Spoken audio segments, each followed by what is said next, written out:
What if the fate of Nazi Germany was sealed not by overwhelming numbers, but by one man's genius for warfare that the most disciplined military minds in history simply could not comprehend?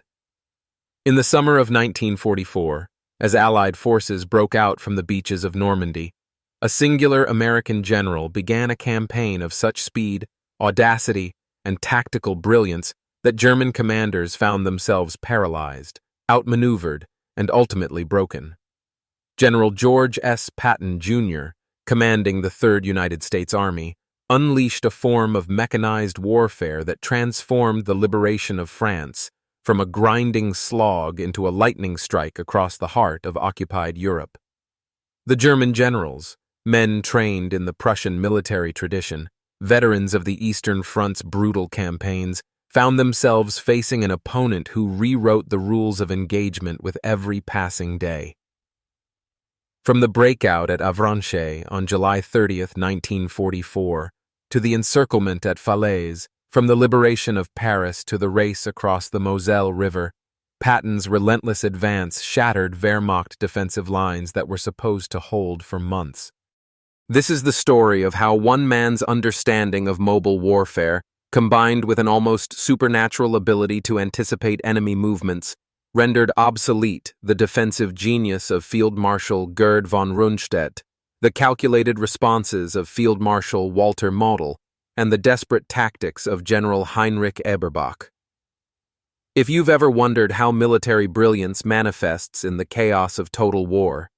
subscribe to this channel right now, hit that like button to help others discover this incredible story. Share this video with anyone who appreciates real military history, and leave a comment telling us which aspect of Patton's strategy surprises you most, because what you're about to hear reveals the human dimension behind one of World War II's most decisive campaigns.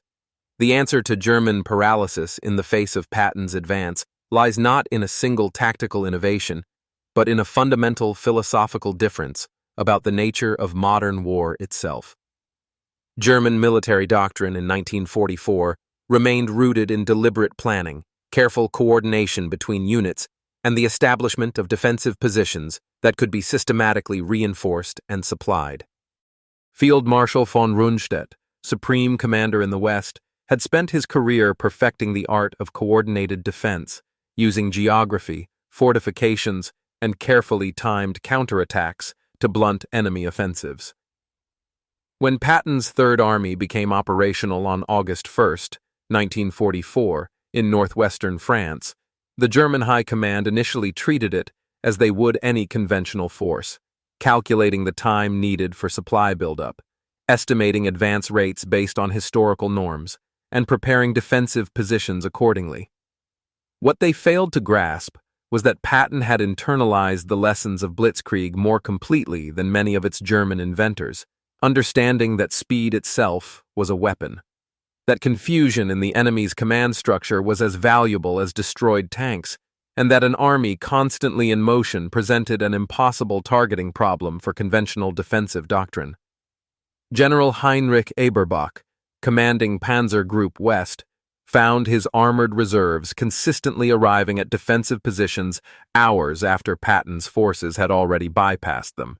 his carefully planned counterattacks launching against empty ground, while American columns raced 50, 60, sometimes 70 miles in a single day. The German response time, built on a system of formal orders, confirmation procedures, and hierarchical command structures, simply could not match the decision-making speed of Patton's headquarters, where the general himself often approved major operational changes within minutes, based on fluid battlefield intelligence. Patton's operational philosophy rested on a deceptively simple principle that he had developed over decades of studying military history, from Alexander the Great to Napoleon Bonaparte, from the American Civil War cavalry raids to the German Blitzkrieg across France in 1940. He understood that in mechanized warfare, the enemy's decision-making cycle represented their center of gravity, not their fortified positions or even their troop concentrations. By moving faster than German commanders could observe, orient, decide, and act, Patton created a perpetual state of crisis in the Wehrmacht's command structure, forcing generals like Eberbach and Model to make decisions based on outdated information, committing reserves to battles that had already moved elsewhere, and abandoning defensive lines that had cost precious time and resources to establish. On August 7th, 1944, when Hitler personally ordered a counteroffensive at Mortain, designed to cut off Patton's supply lines and restore the front, Field Marshal Günther von Kluge assembled 4 panzer divisions for what should have been a devastating attack against the narrow American corridor. Patton, monitoring intelligence reports and trusting his instincts about German intentions, had already anticipated the counterattack's direction and deliberately kept his advance elements moving east while reinforcing the threatened sector, turning Hitler's offensive into a trap that would ultimately destroy the German Seventh Army. The Wehrmacht generals found themselves in the impossible position of trying to execute 20th-century mobile defense while their opponent operated on a cognitive and temporal plane that rendered their responses consistently irrelevant. When von Kluge attempted to establish a defensive line along the Seine River in mid-August, Patton's reconnaissance elements were already crossing the Meuse River, having covered in 10 days what German planning had assumed would require 6 weeks, demonstrating a fundamental incompatibility between the two military cultures that no amount of German tactical skill could overcome. The logistical dimension of Patton's advance presented German commanders with a puzzle that violated every principle of their military education and operational experience. Traditional military wisdom held that mechanized armies required enormous logistical tails, that supply lines dictated operational tempo, and that any advance would naturally slow as it outran its fuel and ammunition stocks. German intelligence officers, analyzing American logistics capabilities, calculated maximum sustainable advance rates and positioned their defensive preparations accordingly, confident that physics and mathematics would accomplish what their depleted divisions could not. What they failed to account for was Patton's willingness to operate his entire army on the edge of logistical collapse, prioritizing movement over safety margins, accepting risks that no German commander would consider professionally acceptable. By late August 1944, the Third Army was consuming 400,000 gallons of gasoline daily, and Patton's units were often operating with less than a day's fuel supply, a situation that should have created catastrophic vulnerability to German counterattack. Field Marshal Model, taking command in the West on August 17th after von Kluge's dismissal, immediately recognized this weakness and began planning operations to cut Patton's supply lines, confident that the overstretched American logistics would create the opportunity for a devastating riposte. Yet every time German forces moved to exploit these vulnerabilities, they discovered that Patton had already shifted the weight of his advance, that American supply officers had performed seemingly impossible feats of improvisation, and that the expected logistical paralysis never quite materialized long enough for German forces to capitalize on it.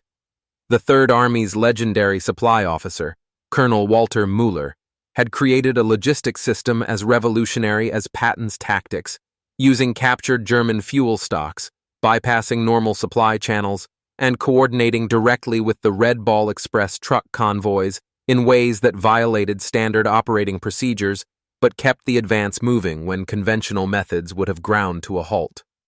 At the operational level, Patton's headquarters functioned in a manner that seemed almost incomprehensible to German military observers, and would later fascinate military historians studying the campaign. Where German command emphasized thorough planning, detailed orders, and systematic coordination, Patton's Third Army operated on what he called directive control, giving subordinate commanders clear objectives while granting them extraordinary freedom in execution. This decentralized approach meant that when German forces destroyed communication lines or isolated American units, the effect was minimal because division and corps commanders had already internalized Patton's intent and could continue operations without constant guidance from higher headquarters. Major General Walton Walker, commanding 20th Corps, and Major General Manton Eddy, commanding 12th Corps, operated with an autonomy that would have been unthinkable in the Wehrmacht's more rigid command structure, making tactical decisions that shaped the operational campaign without waiting for approval from Army headquarters. When the German garrison at Brest refused to surrender in early September 1944, Patton simply bypassed it with the majority of his forces, leaving minimal units to contain the fortress, while the rest of his army raced toward the German frontier, a decision that Field Marshal Model found strategically incomprehensible because it violated the principle of eliminating threats to one's lines of communication. Right at this midpoint in our exploration of Patton's revolutionary campaign, take a moment to subscribe to this channel if you haven't already. Smash that like button to support in-depth historical content like this.